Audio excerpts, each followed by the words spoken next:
it's Mia here, and welcome to the first video of 2022. Now, this is going to be the books that I'm excited to bring into 2022 with me. I'm surprised I didn't say 2021. But these are going to be, like I said, the books that I am happy to bring in to 2022 with me. Now, granted, I have an entire bookshelf up here that is full of books I have not read yet. The one below it has been read, but these specific ones over on this pile right here that you cannot see are books that I'm happy to bring with me into 2022. The first one being, you guys have already heard about this, Vampire Academy. I am a good chunk of the way through it, but holidays have been getting in the way and making it hard to read, which is okay. I'd rather do holiday stuff with family than read. But this is coming into 2022 with me, and it's a good read so far, although there is a lot of drama. And of course, with the rest of that, the beautiful box set of the rest of the series of the Vampire Academy books.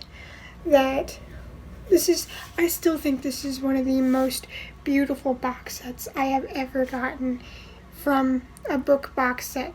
The colors, the clear numbering of what book is what, the way it seems so sleek. But I am not going to read the back of these books yet because I have not finished Vampire Academy, so I don't want to accidentally spoil myself, so I'm not going to give you the summary of the story for these because I don't know them myself quite yet. But let me just say, the first book is a ride. Then, these next few were actually borrowed from my aunt when I stayed the night at her house with my aunt and uncle over New Year.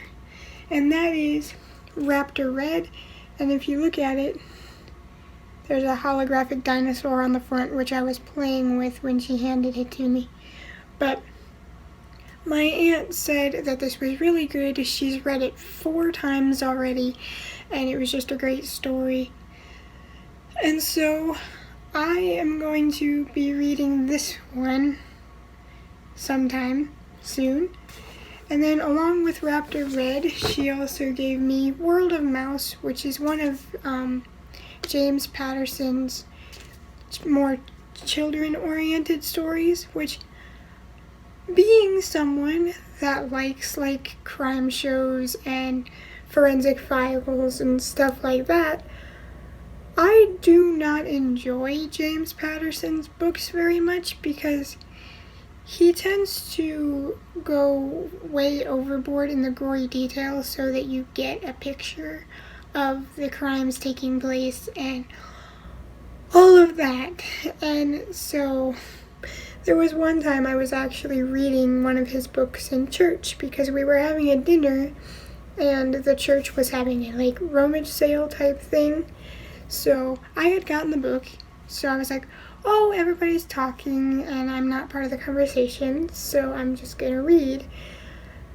The first book was about the first paragraph was about a sexual assault, and I'm like, probably should not be reading this in church, and I shut it.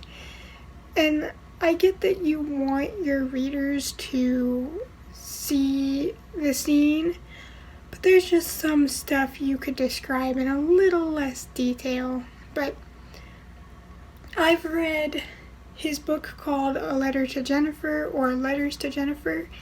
I enjoyed that one. It was more a heartfelt story, so maybe I'll enjoy World of Mouse. My aunt said it's a very cute, very soft story. So there's that one. I'm just stacking them all up on the floor. And then the last one I borrowed from my aunt when I stayed is Bram Stoker's Dracula. And let me just say right off the bat, this cover is so pretty and I really like it. And for some reason, I really like books that have this not speckled edge, but it's a rough, kind of gritty old paper feeling book. But I've been hearing a lot about Dracula, and you know, Dracula's the one that started the classic vampire stories and stuff like that. And I've honestly been wanting to read a few more classics because I really have not read classics much. I've read Romeo and Juliet, and that was a struggle to get through because of the old-timey reading, which my aunt did say, of course, that this is going to have old-timey reading in it. Some of it I can handle, but Shakespeare's is kind of hard to understand for me. And I've been wanting to read Dracula, I've been wanting to read a classic, so why not? Then these are back to my books, and that is, I got this book, the Summerfield Trilogy, like 4 months ago at this point. I've already started a good chunk of the way in, if you can see my bookmark right there. And then I got Chronicles of Narnia and Ahsoka and was like, buy this book, let me read those. Still trying to break that habit, and I'm still unsuccessful doing that. So this is about, it's an Amish-based trilogy because it's a 3-in-1 book. And it's about this woman who had left her Amish life and married a normal man and decided that she was going to leave that to marry this man. Her family disowned her for doing so, and then all of a sudden, her aunt died and was like, my niece that I have is going to inherit this diner that I've taken care of in this Meta-Knight world, but she has to stay there for, I think it was 3 months, and experience the Amish culture to claim her inheritance. And she wants to turn this little place into like an antique booth because she's very into antiques, and she's like, you know how much handmade stuff that they'll have and how much antique stuff they'll have, this could make us money. So it's about this city girl trying to get used to Amish life to gain inheritance. Will she stay? Probably. Will she turn Amish? Probably, because these stories are a little generic like that, but we'll see. It's a relaxing read either way. The last one I am excited to bring into 2022 with me so far. I did get Barnes & Noble gift cards for Christmas, so this list may be updated quicker than you think. If I can only spend them there, why not?